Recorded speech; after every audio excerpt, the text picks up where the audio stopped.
Good morning student.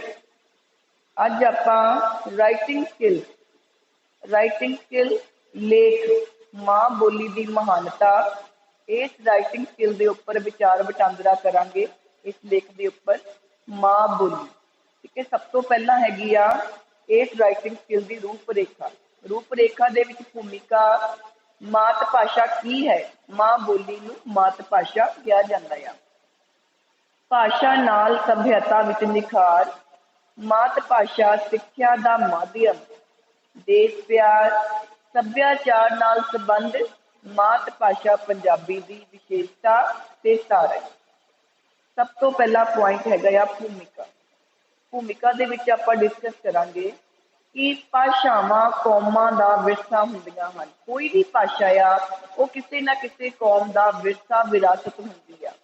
भाषा एक अजिहा साधन है जिस दूजे जीवां नालों श्रेष्ठ मन्निया जाता है।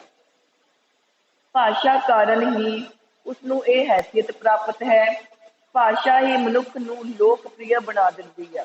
ये साडी भाषा ते साडी शब्दावली ते डिपेंड करता है कि असीं किद्दां दी शब्दावली बोलते हैं। जे असीं चंगी शब्दावली बोलांगे, मिठास वाली शब्दावली बोलांगे तो असीं वध तों वध अपने मित्र दोस्त बना लवांगे। जेकर असीं माड़ी शब्दावली बोलते हैं तो साडे दुश्मन जिहड़े हैगे आ, बहुत सारे लोग साडे दुश्मन बन जावांगे। भाषा ही मनुख नूं एक दूजे दे दोस्त बना दिंदी आ ते एक दूजे दा दुश्मन भी बना दिंदी आ।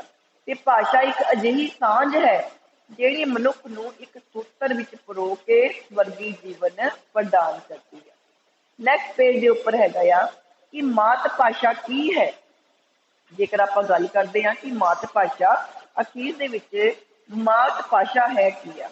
मात भाषा वो सफल साधन आ जो बच्चा अपनी माँ तो दुध दे नाल प्राप्त करता है। इस दे नाल बचपन तो ही साडा पक्का गूढ़ा अते लम्मा संबंध बन चुका है। ये साडे जीवन का एक हिस्सा बन चुकी है। असीं भावें किन्नियां भी होर भाषावां सीख लईए, परंतु साडा उन्हां बोलियां ते उन्ना काबू नहीं हो सकता जिन्ना साडा मात भाषा ते, साडी अपनी भाषा ते आ। इसका कारण यह है कि असीं अपनी मात भाषा के शब्दां, मुहावरियां, अखाणा ते वध तो वध भाव जानते हुंदे हां, जबकि दूजी बोली विच सही अर्थां विच मौलिकता आ ही नहीं सकती। इसलिए शुद्ध अते स्पष्ट बोलण लई अपनी बोली ही वधिया रहिंदी है। कि मात भाषा वो भाषा है जिहड़ी भाषा बच्चा अपनी माँ के दुध के नाल प्राप्त करता है। भाव जिहड़ी भाषा उसकी माँ बोलती आ, उही भाषा जो बच्चा सीख लैंदा आ, उस भाषा नूं मात भाषा या माँ बोली कहा जाता है। नैक्सट पॉइंट हैगा कि भाषा नाल सभ्यता विच निखार। किसी देश की सभ्यता देखनी होवे तां उसकी भाषा देखो। जिथे भाषा नूं प्रफुल्लित होने का मौका ही नहीं मिलिया, उत्थे सभ्यता भी नहीं निखरी। जदों असीं चाहुंदे हां कि साडी सभ्यता अजिही होवे कि जिस उत्ते असीं माण कर सकीए, साडा सिर माण नाल उच्चा हो सके अते दुनिया साडी सभ्यता की कदर करे, तां सानूं अपनी भाषा नूं उन्नत करना ही चाहीदा आ। कहंदे हन कि आदमी चार गल्लां तो पहचानिया जांदा आ। किताबां तो कि वो किताब किहड़ी पढ़दा है, दोस्तां तो कि उहदे दोस्त किहो जिहे हन, बोल चाल अते खाण पीण तो। हुण इन्हां विचों बोल चाल तो किताबां अजिहियां हन जिन्हां दा संबंध भाषा दे नाल आ। ठीक है, भाषा दी नाल सभ्यता विच निखार तां ही आ सकदा आ जेकर असीं अपनी भाषा नूं वध तों वध प्रफुल्लित करिए। नैक्सट हैडिंग हैगा कि मात भाषा सिक्ख्या दा माध्यम। मात भाषा मतलब कि माँ बोली जिहड़ी असीं अपने घर दे विच बोलदे हां और जिहड़ी बोली असीं अपनी माँ तो दे मुख तो सीखदे हां। कोई भी साहित्यकार या भाषा विग्यानी किसी होर भाषा विच अपने मन के भाव खुल के प्रगट नहीं कर सकता। उन्नी देर साहित्यकार, इतिहासकार, भाषा विग्यानी, खोजी, पड़चोलीए ते आर्थिक माहिर पैदा हो ही नहीं सकते जिन्नी देर साडी भाषा का माध्यम मात भाषा नहीं है।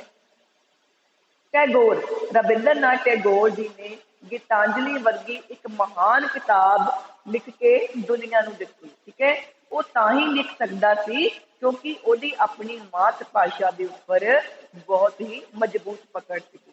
जे वो बंगाली भाषा की थां अंग्रेजी या किसी होर विदेशी भाषा विच लिखदा तां शायद उस पुस्तक नूं इन्नी जिहड़ी अहमियत ना मिलदी। तो सिक्ख्या शास्त्री ते मनोविग्यानक भी इस गल ते जोर दिंदे हन कि सिक्ख्या दा माध्यम मात भाषा होवे।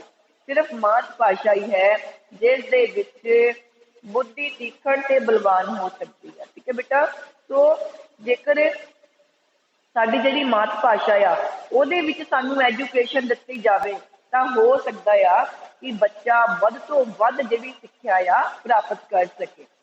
ਨੈਕਸਟ ਹੈਗਾ ਹੈਡਿੰਗ ਦੇਸ਼ ਪਿਆਰ। ਕਿਸੇ ਦੇਸ਼ ਦੀ ਮਾਤ ਭਾਸ਼ਾ ਉਸ ਦੇਸ਼ ਦੇ ਵਾਸੀਆਂ ਵਿੱਚ ਦੇਸ਼ ਪਿਆਰ ਉਤਪੰਨ ਕਰਦੀ ਹੈ। ਇਹ ਨੈਚੁਰਲੀ ਆ, ਕੁਦਰਤੀ ਤੌਰ ਤੇ ਆ। ਅਸੀਂ ਕਿਤੇ ਵੀ ਚਲੇ ਜਾਈਏ, ਆਊਟ ਆਫ ਸਟੇਸ਼ਨ ਚਲੇ ਜਾਈਏ, ਆਪਣੀ ਕਿਸੇ ਹੋਰ ਕੰਟਰੀ ਵਿੱਚ ਚਲੇ ਜਾਈਏ, ਜੇਕਰ ਸਾਨੂੰ ਉੱਥੇ ਕੋਈ ਪੰਜਾਬੀ ਬੋਲਦਾ ਬੰਦਾ ਮਿਲ ਜਾਂਦਾ ਆ ਤਾਂ ਸਾਨੂੰ ਆਪਣੇਪਨ ਦਾ ਅਹਿਸਾਸ ਜਿਹੜਾ ਆ ਉਹ ਹੋਣਾ ਸ਼ੁਰੂ ਹੋ ਜਾਂਦਾ ਆ। ਤੋ ਇਹ ਦੇਸ਼ ਵਾਸੀਆਂ ਵਿੱਚ ਦੇਸ਼ ਪਿਆਰ ਉਤਪੰਨ ਕਰਦੀ ਆ।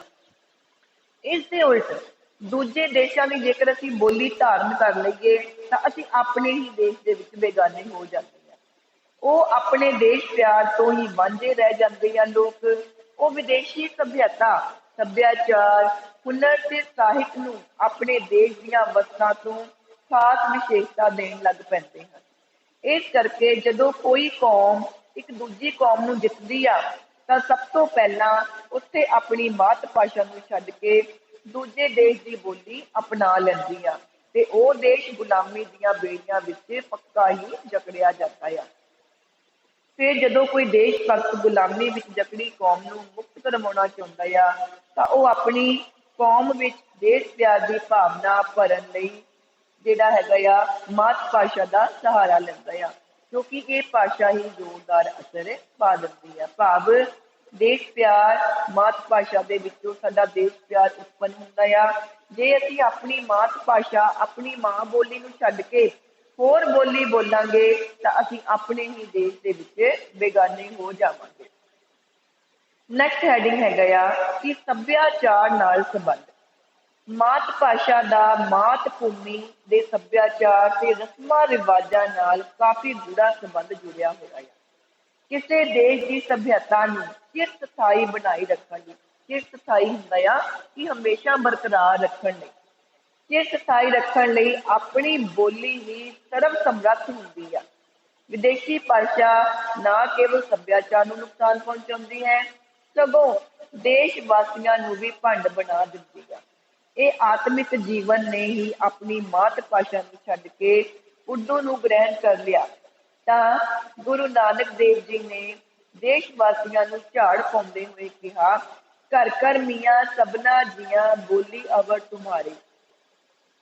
ਨਕੀ ਇਹਦਾ ਅਰਥ ਹੈਗਾ ਕਿ ਮਾਤ ਭਾਸ਼ਾ ਦਾ ਸੱਭਿਆਚਾਰ ਦੇ ਨਾਲ ਬਹੁਤ ਹੀ ਡੂੰਘਾ ਸੰਬੰਧ ਆ ਤੇ ਜੇਕਰ ਕਿਸੇ ਸੱਭਿਆਚਾਰ ਨੂੰ ਕਾਇਮ ਰੱਖਣਾ ਆ ਤੇ ਉੱਥੇ ਦੀ ਜਿਹੜੀ ਬੋਲੀ ਜਿਹੜੀ ਆ ਉਹੀ ਸਰਬ ਸਮਰੱਥ ਹੋ ਸਕਦੀ ਆ।